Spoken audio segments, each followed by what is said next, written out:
শিবিরের সভাপতি, আজকের বিশেষ অতিথিদের অন্যতম আপনাদের মহামার আত্মীয়, সম্ভবত গাড়ি নয়, আমারও আত্মীয়, আমার সিনিয়র মুরব্বী, আমরা মসজিদের সম্মানধন্য খতিব, উপস্থিত ওলামায়ে-কেরাম, আইম্মায়ে মাসাজিদ, সম্মান সমবেত মুসল্লিগণ, শুকরিয়া মহান রব্বুল আলামিনের দরবারে আলিশানে যিনি আমাদেরকে দুনিয়ার সমস্ত কর্মব্যস্ততা থেকে ফারেক করে দুনিয়ার সমস্ত সুযোগ, সমস্ত ঝামেলা থেকে মুক্ত করে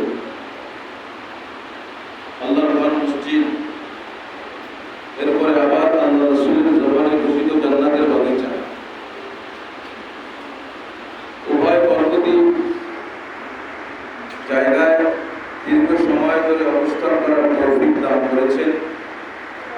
সেই মহান রবের দরবারে শুকর আদায় করে সকলে আলহামদুলিল্লাহ। আপনারা আমার মতো অসংখ্য মানুষ, অনেক মানুষ এলাকার ভিতরে অহেতুক বসে সময় কাটাচ্ছে, নাকি বলেন? আছে কিনা? দোকানঘাটে বাড়িতে বসে আছে, ঘেরের পাড়ে বসে। অনেক যুবক এরকম আছে যারা ঘেরের পাড়ে বসে অন্ধকারে সাপ পোকামাকড়ের ভয় নেই, সব কিছু উপেক্ষা করে মোবাইল চালাচ্ছে, গেম খেলতেছে। এরপর থেকে কিছু যুবককে আল্লাহ রাব্বুল আলামিন বেছে ফেলেছে। আল্লাহর সব থেকে প্রিয় বান্দা এবং প্রিয় পাত্র, যাকে সৃষ্টি না করলে আল্লাহ রাব্বুল আলামিন আসমান জমিন কুল কায়নাত কোনো কিছু সৃষ্টি করতেন না, ঠিক কিনা? আল্লাহর সেই বন্ধুর সিরাত মাহফিল আয়োজন করার মতো একদল যুবককে আল্লাহ মানসিকতা তৈরি করে দিয়েছেন। আর আপনারা যারা আল্লাহর ঘরে আছেন, মসজিদে যারা আসে, তারা আল্লাহর দাওয়াতের মেহমান। সুবহানাল্লাহ বলেন। সুবহানাল্লাহ। কথাটা ছোট মনে হলো আপনাদের কাছে? আল্লাহর মেহমান। কার মেহমান? আল্লাহর মেহমান।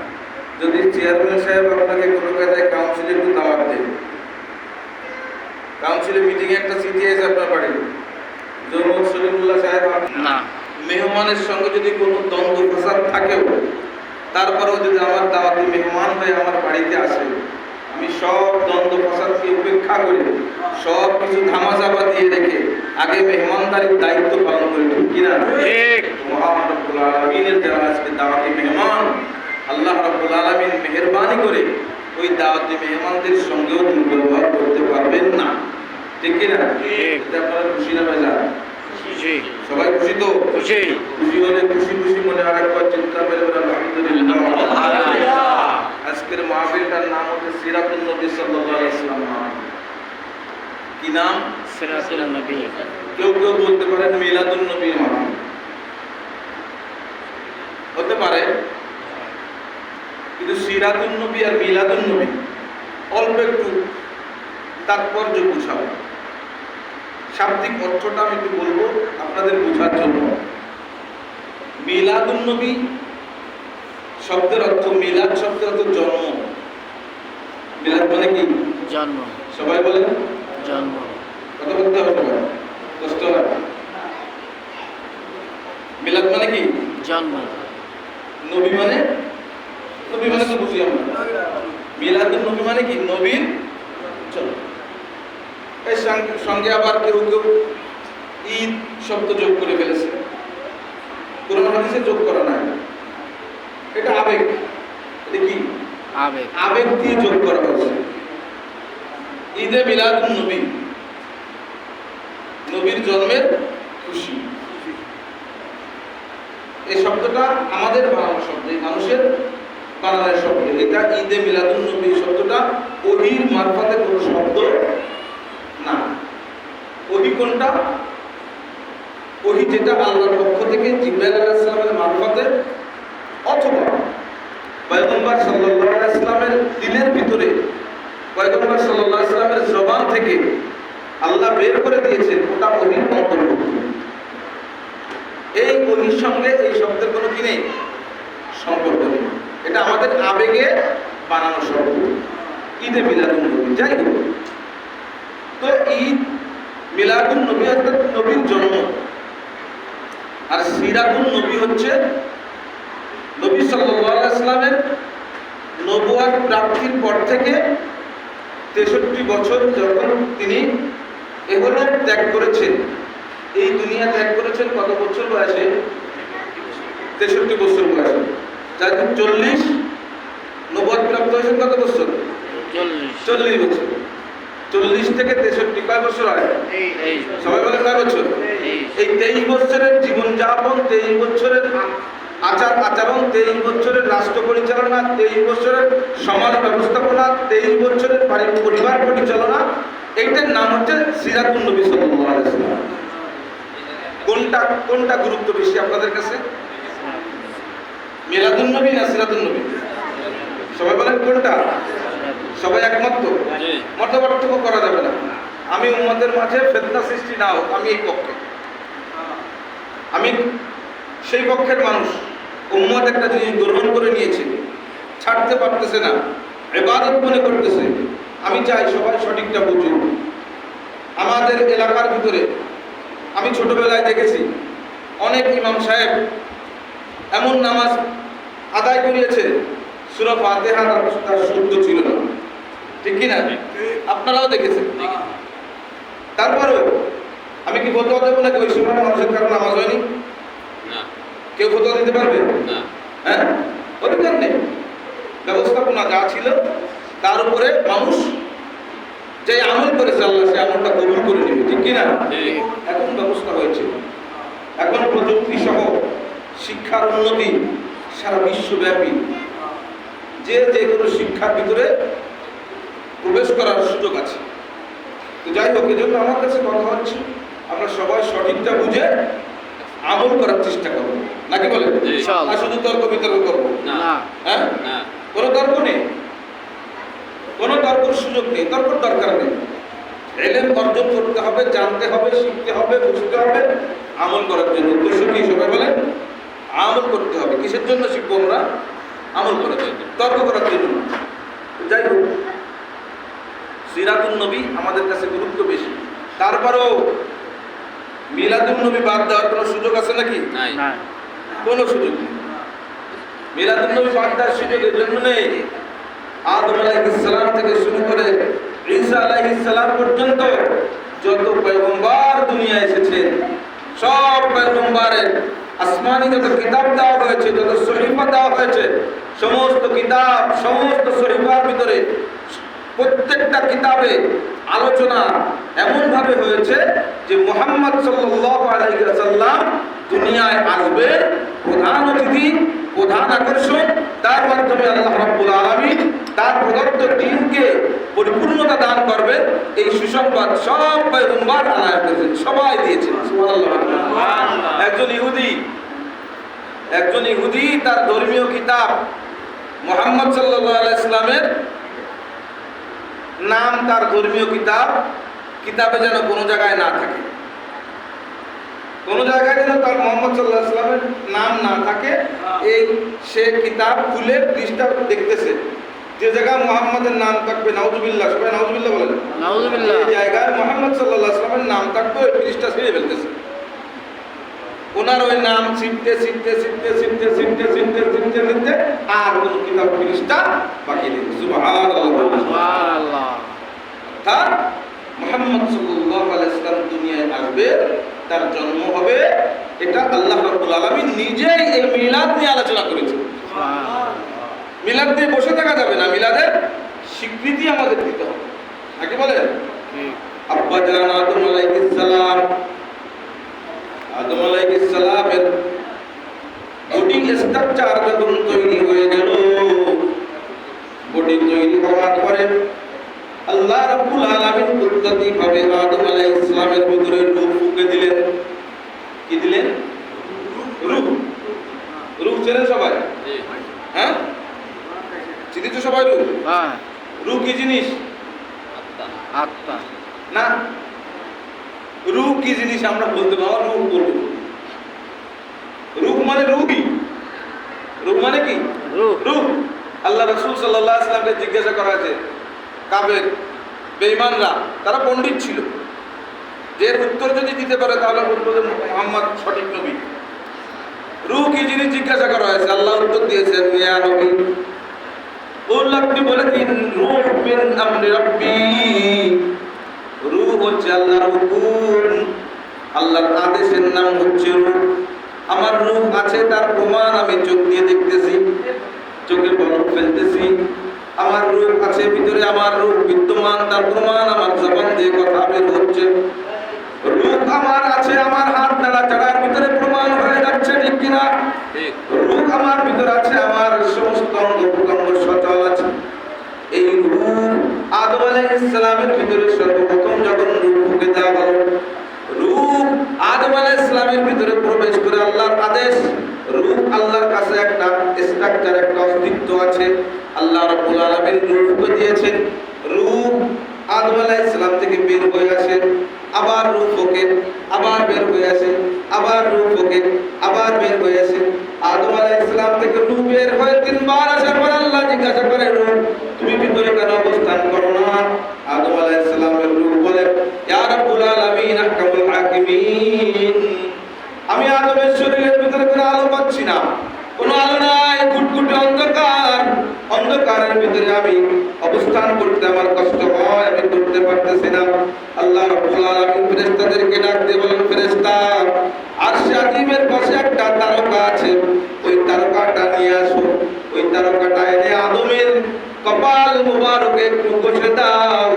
আদম আলাইহিস সালামের কপালের উপরে ওই রূহকে, ওই তারকাটাকে একটু ঘষে দেওয়া হলো। এরপরে রূহ যখন প্রবেশ করতে বলা হলো, রূহ যাওয়ার সঙ্গে সঙ্গে আদম আলাইহিস সালাম তাৎক্ষণিক একেবারে একটা মোচড় দিয়ে জেগে উঠে বসলেন। সুবহানাল্লাহ! কি সেই তারকা? আমি একেবারে শেষ প্রান্তের আলোচনা করতেছি, মিলাদুন নবীর একেবারে শেষ প্রান্তের কথা। সেই তারকাটা ছিল নূরে মুহাম্মাদি সাল্লাল্লাহু আলাইহি ওয়াসাল্লাম। হযরত আয়েশা সিদ্দিকা রাদিয়াল্লাহু তাআলা আনহা, জিবরাইল আলাইহিস সালাম মাঝে মধ্যে হুজুর পাক সাল্লাল্লাহু আলাইহি ওয়াসাল্লামের কাছে আসতেন। বিভিন্ন সূরাতে মানুষের আকৃতিতে আসতেন। সব থেকে বেশি যে মানুষটার আকৃতিতে হুজুর পাক সাল্লাল্লাহু আলাইহি ওয়াসাল্লামের কাছে এসেছে একজন সাহাবার আকৃতি নিয়ে, সেই সাহাবীর নাম হচ্ছে দাহিয়া কালবি রাদিয়াল্লাহু তাআলা আনহু। ওনার সূরত ধরে আসতেন। হযরত ফাতেমা রাদিয়াল্লাহু তাআলা আনহা, জিবরাইল আলাইহিস সালাম এসেছেন, হুজুর পাক সাল্লাল্লাহু আলাইহি ওয়াসাল্লামের সঙ্গে কথোপকথন হচ্ছে। উনি বুঝতে পেরেছেন ইনি জিবরাইল। জিবরাইল আলাইহিস সালামকে হুজুর পাক সাল্লাল্লাহু আলাইহি ওয়াসাল্লামের ছোট হিসেবে, বয়সে একটু খেয়াল করতেছি সবাই, এই ফাঁকা জায়গা একটু বন্ধ করে বসুন। মুরব্বি ভাই একটু আগে আসেন, সামনে ফাঁকা জায়গা, সামনে আগে আসেন, সবাই সামনে আগে বসেন, গ্যাপ পুরো করে বসেন। হুজুর পাক সাল্লাল্লাহু আলাইহি ওয়াসাল্লামের সঙ্গে জিবরাইল আলাইহিস সালামের সঙ্গে এত বেশি সাক্ষাৎ হয়েছে, সাক্ষাৎ হওয়ার কারণে দুজনের ভিতরে একটা বন্ধুত্বের সম্পর্ক হয়েছে। সুবহানাল্লাহ বলেন সবাই। সুবহানাল্লাহ। দোস্ত বন্ধু আছে না ভাই ব্রাদার? সেই দোস্ত বন্ধুর একটা সম্পর্ক। পরে কথা বলবো। এখন বন্ধুর মেয়ে বন্ধুকে কি বলবে? চাচা বলবে? কি বলবে? চাচা বলবে। ধরেন হুজুর পাক সাল্লাল্লাহু আলাইহি ওয়াসাল্লামের থেকে বয়সে ছোট, সেই হিসেবে বলেছেন ছোট চাচা। এখন জিবরাইল আলাইহিস সালামের মুখটা একটু অন্ধকার মলিন হয়েছে, একটু অন্ধকার হয়েছে। কয় কি আমার? আমি আদম আলাইহিস সালামের থেকে শুরু করে সেই জান্নাতে কবে প্রবেশ করলো, কোথায় কি ঘটনা সব জানি। ঈসা আলাইহিস সালাম পর্যন্ত যত পয়গম্বর সবার কাছে আমি ওহী নিয়ে আসলাম। ইব্রাহিম আলাইহিস সালাম আগুনের ভিতরে, সে জায়গা আমি। মুসা আলাইহিস সালামের সমুদ্রে চিরাগ, সে জায়গাও আমি এত ইতিহাস আমার হাতে রচনা হয়েছে, আর আমাদের ছোট বলল।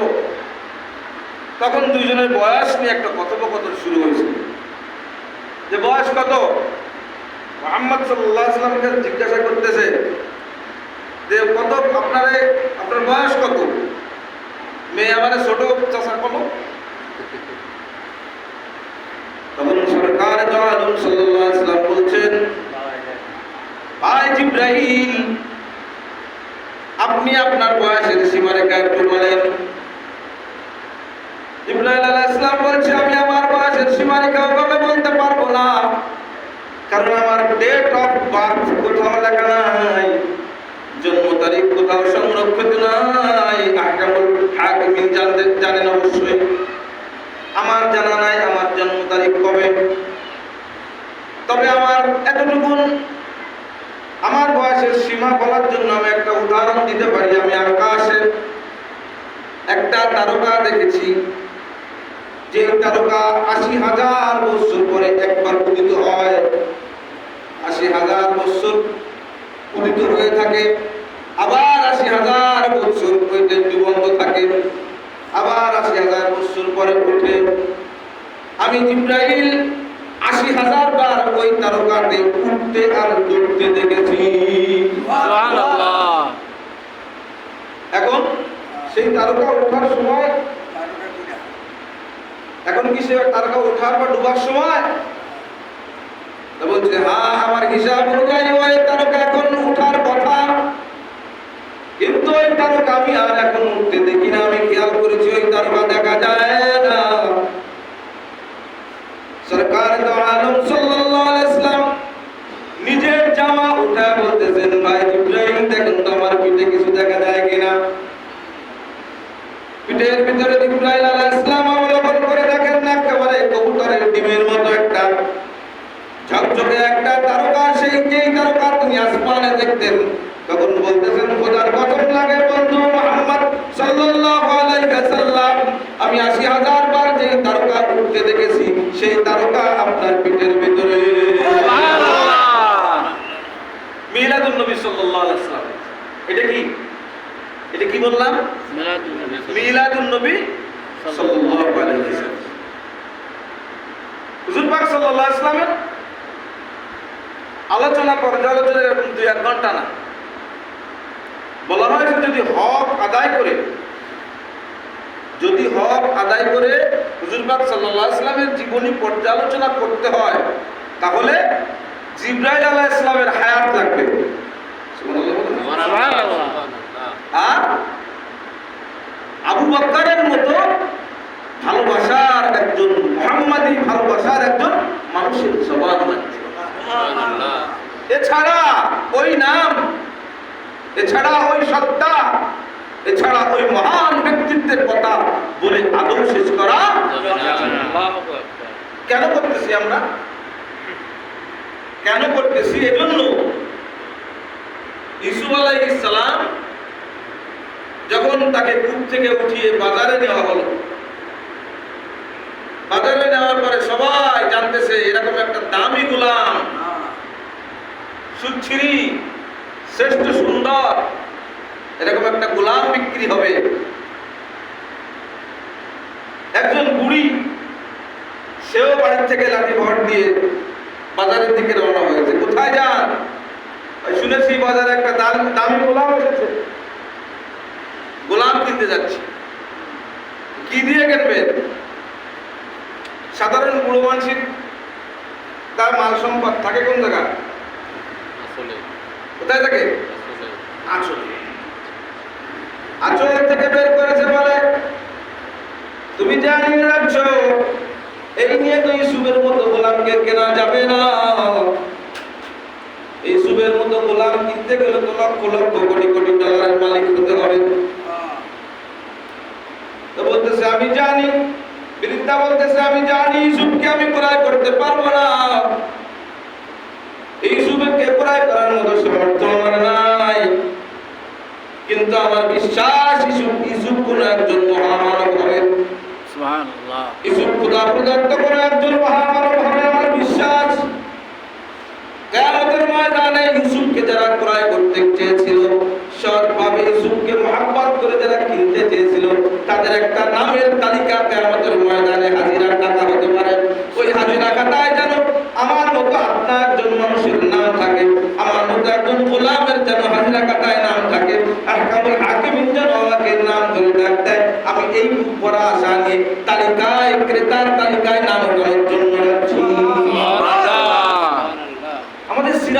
মাহফিলের জন্য 2-1 ঘন্টা সিরাত মাহফিল মানে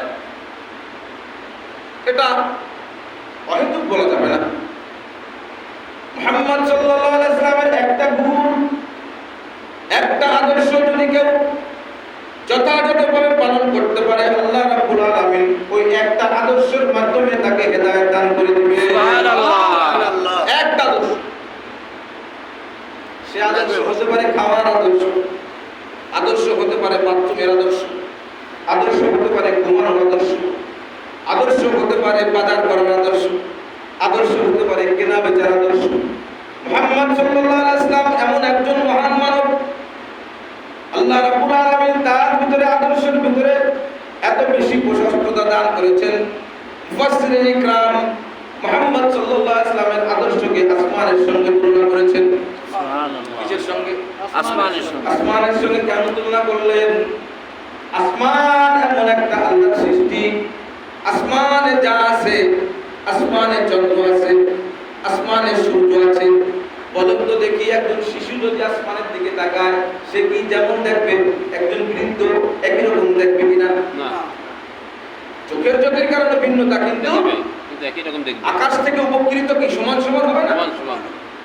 আকাশ থেকে যেমন একজন বৃদ্ধ সমান, একজন যুবক সমান, একজন শিক্ষিত সমান, একজন রাজা সমান, একজন প্রজা সমান, আকাশ থেকে যেমন সবাই সমানভাবে উপকৃত হতে পারেন, ঠিক তদ্রূপ মুহাম্মদুর রাসূলুল্লাহ সাল্লাল্লাহু আলাইহি ওয়াসাল্লামের জীবনটাকে আল্লাহ রাব্বুল আলামিন এত সুন্দরভাবে সাজিয়ে দিয়েছেন, এত ব্যাপকভাবে সাজিয়ে দিয়েছেন, যে কোনো মানুষ যে স্তরে থাকুক না কেন, যত আপ লেভেলে থাকুক না কেন, যত নিম্ন মানে থাকুক না কেন, আল্লাহ রাব্বুল আলামিনের হাবিব সাল্লাল্লাহু আলাইহি ওয়াসাল্লামের আদর্শের ভিতরে যদি খোঁজ করে যে আমার একটু আদর্শ দরকার, দিন মজুর যদি চায় আমি উম্মতে মুহাম্মাদি হয়ে মুহাম্মাদি আদর্শ নিয়ে দিন মজুরগিরি করব, রাজা যদি চায় আমি মুহাম্মাদি আদর্শ নিয়ে রাষ্ট্র পরিচালনা করব, রাজনীতিবিদ যদি চায় আমি মুহাম্মাদি আদর্শ নিয়ে রাজনীতি করব, একজন পিতা যদি চায় আমি মুহাম্মাদি আদর্শ নিয়ে পিতার ভূমিকা পালন করব, একজন সন্তান যদি চায় আমি সন্তান হয়ে পিতামাতার ভূমিকা আদায় করব, মুহাম্মাদি আদর্শ নিয়ে আল্লাহ রাব্বুল আলামিন সবার জন্য সমানভাবে আদর্শ মুহাম্মদ সাল্লাল্লাহু আলাইহি ওয়াসাল্লামের আদর্শের ভিতরে রেখে দিয়েছে। সুবহানাল্লাহ। সবাই সমান। আম্মা জান কত বলছো? কোন মেয়েটা? বাজে গেছে, দুটোটা বাজে গেছে। আগাম দিয়ে আম্মা জান হযরত আয়েশা সিদ্দিকা রাদিয়াল্লাহু তাআলা আনহা রুটি ভাজতেছেন, কি করে? রুটি ভাজ। রাসূল সাল্লাল্লাহু আলাইহি ওয়াসাল্লাম বাহিরে থেকে ঘরে প্রবেশ করেছেন, খাবার রক্ত হয়েছে। ঝামেলা তো আমাদের চেয়ে কম ছিল মনে হয়। জি? রাসূল সাল্লাল্লাহু আলাইহি ওয়াসাল্লামের ঝামেলা আমাদের চেয়ে কম ছিল না, হ্যাঁ? না। শত শত গুণ বেশি। তামাম দুনিয়ার সমস্ত ঝামেলা আল্লাহ তার দ্বারা পয়েছেন। সুবহানাল্লাহ বলবেন। সুবহানাল্লাহ। দুনিয়ায় যত ঝামেলা আছে, শুধু মানুষের ঝামেলা না, না। সমস্ত মাখলুকাতের ঝামেলা। কারণ ওমা আরসালনাকা ইল্লা রাহমাতাল লিল আলামিন, এই হলো আল্লাহ রাসূলের পরিচয় আল্লাহ দেন, আর আল্লাহ নিজের পরিচয় দেন কি? আলহামদুলিল্লাহি রাব্বিল আলামিন। সমস্ত ঝামেলা জাহাঁ তক है रुबूबियत खुदा का, वहाँ तक है नबूवत मुस्तफा का। আল্লাহর ঝামেলা যতদূর, মুহাম্মদ সাল্লাল্লাহু আলাইহি ওয়াসাল্লামের ঝামেলা ততদূর। জাহান্নামেও ঝামেলা আছে কিনা? আছে। মুহাম্মাদি ঝামেলা আছে। সুবহানাল্লাহ বলেন। সুবহানাল্লাহ। আম্মা জান হযরত আয়েশা সিদ্দিকা রাদিয়াল্লাহু তাআলা আনহা পাক করতেছেন, রুটি বানাচ্ছেন। হুজুর পাক সাল্লাল্লাহু আলাইহি ওয়াসাল্লাম এসে জামটা দিয়েছেন, এই আমরা যদি গেরেতে দুপুর 3টার সময় বাড়ি আসি, আসে দিয়ে যদি বাড়ি মা বোনরা রান্না বান্না করতেছে, ব্যাপারটা কি হয়ে যায়? হ্যাঁ, ছোটখাটোটা কেমন হয় কিনা? হ্যাঁ, আমাদের ঝামেলা তার থেকে বেশি। কিন্তু মুহাম্মদ সাল্লাল্লাহু আলাইহি ওয়াসাল্লাম পাশে বসে রুটি বেলতেছেন, দাও আয়েশা, আয়েশা দাও আমাকে একটা রুটি দাও, রুটিটা বেলে দেই। রুটি বেলতেছেন, নিজ হাতে রুটি বেলে দিয়ে মুহাম্মদ সাল্লাল্লাহু আলাইহি ওয়াসাল্লাম আয়েশা সিদ্দিকা রাদিয়াল্লাহু তাআলা আনহাকে সাহায্য করেছেন। শুধু আয়েশা না, আম্মা জান যারা আছেন সবাই আমাদের কি হয়? সবাই বলেন কি হয়? আম্মা জান। উম্মাহাতুল মুমিনিন, মা সবাই আমাদের মা, সবাই আমাদের মা। হুজুর পাক সাল্লাল্লাহু আলাইহি ওয়াসাল্লাম ইন্তেকালের পরে কোন স্ত্রী বিবাহ বসার কোন অনুমতি নাই।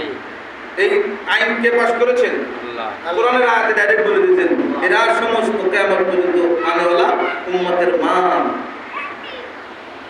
এমন বাবা, মার বর কি হয়?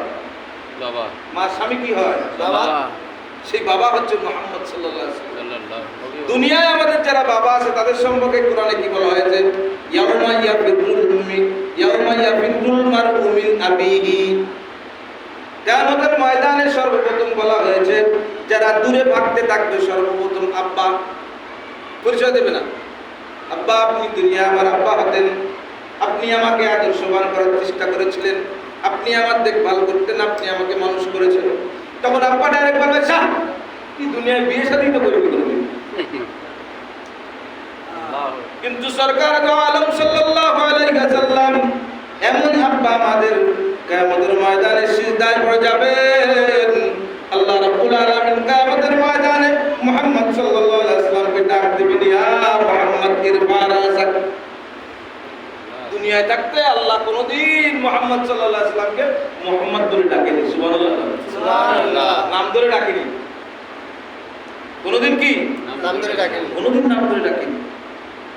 যত পয়গম্বর আছে সবাইকে নাম ধরে ডাকা হয়েছে, সবাইকে নাম ধরে ডাকা হয়েছে, কিন্তু আহকামুল হাকিমিন রব্বুল আলামিন তার হাবিব সাল্লাল্লাহু আলাইহি ওয়াসাল্লামকে দুনিয়ায় কোনদিন মুহাম্মদ বলে ডাকেনি। তার নাম মুহাম্মদ যে কয় জায়গায় উচ্চারণ করেছে কোরআনের আয়াতের ভিতরে সঙ্গে সঙ্গে বলে দিয়েছেন মুহাম্মাদুর রাসূলুল্লাহ, মুহাম্মাদুর রাসূলুল্লাহ, আশিদ্দাউ আলাল কুফার রুহামাউ বাইনাহুম। আয়াতের ভিতরে বলেছেন যে জায়গায় আল্লাহ দেখেছেন কম্বল মুড়ি দিয়ে আছে, আল্লাহ বলেন ইয়া আইয়ুহাল মুজাম্মিল, এই কম্বলের ভিতরে কিডা বলি না? ধরেন আমাদের সন্তান বা ছোটখাটো বাচ্চা পুতা, নাম ধরে ডাকা হয় না, কি বলা হয়? এই দাদুও না, কম্বলের মধ্যে কে বলি না? সুবহানাল্লাহ, কি আদরটা পড়েছে বলতে পারলাম না। কোনো দিকে আলোচনা যাওয়া যাবে না, সময় যা বাজেট তাতে কোনো দিকে ঢোকা যাবে না। একটু একটু বলি, যদি আল্লাহ রাব্বুল আলামিন আমাদের সবাইকে মাফ করে দেন। তবে যুবক যারা আজকে সিরাতুন নবী সাল্লাল্লাহু আলাইহি ওয়াসাল্লাম মাহফিলের আয়োজন করেছে, আমি তাদেরকে বলবো তোমরা আসো, তোমরা আসো। তোমার জীবন সাজানোর সময়, তুমি চাচ্ছ তোমার জীবনটাকে সাজাবে। প্রত্যেকটা যুবক তার জীবন সাজানোর, সংসার সাজানোর একটা স্বপ্ন আছে কিনা? স্কুলের ছুটি দিলে যারা দাঁড়ায় যারা রাস্তায় আছে না, তাকে কি কয়? ইফতিজার নাকি? ইফতিজিং করে তারা, তাকে ইফতিজার কবে? এই যারা করে ওরে সুন্দর থেকে একটা বিয়ে দিয়ে দিলেন, দেখেন ইফতিজিং বাদ দিয়ে দিবেন, শেষ না? ওই যে দুষ্টমি করতেছে, দুষ্টমির ভিতরে একটা স্বপ্ন আছে, আমি সুন্দর একটা সংসার সাজাতে চাই। সবার সবার স্বপ্ন, সব যুবকের সৃষ্টিগত স্বপ্ন। আমি যুবককে বলবো, যুবক তোমার জীবনকে যদি তুমি সাজাতে চাও, তুমি মুহাম্মদ সাল্লাল্লাহু আলাইহি ওয়াসাল্লামের আদর্শের ভিতরে চলে আসো। তোমার জীবন তোমার সাজানো লাগবে না, তোমার স্বপ্ন তোমার বাস্তবায়ন করা লাগবে না। আল্লাহ বলেন কুল ইন কুনতুম তুহিব্বুনাল্লাহ ফাত্তাবিউনি ইউহিব্বুকুমুল্লাহ।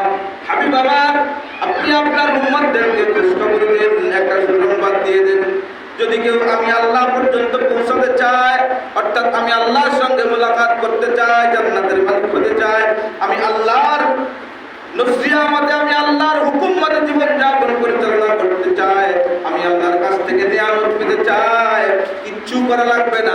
ওরা শুধু যদি একটু আপনার রং নিজের গায়ে লাগায়, আমি রব্বুল আলামিন ওদের উন্নতি করে টেনে নিয়ে যাব। ওদের বলা লাগবে না আল্লাহ আমাকে সাহায্য করেন, বলা লাগবে না। কথাটা বুঝেছেন সবাই? বলা লাগবে না যে আল্লাহ সাহায্য করেন, আল্লাহ এই দেন সেটা দেন, কিচ্ছু বলা লাগবে না। হাবিব আপনি বলে দেন, ওরা যদি আপনার রঙে রঙিন হতে পারে, আপনার মতো আদর্শ তারা অর্জন করতে পারে, ওদের কিচ্ছু করা লাগবে না।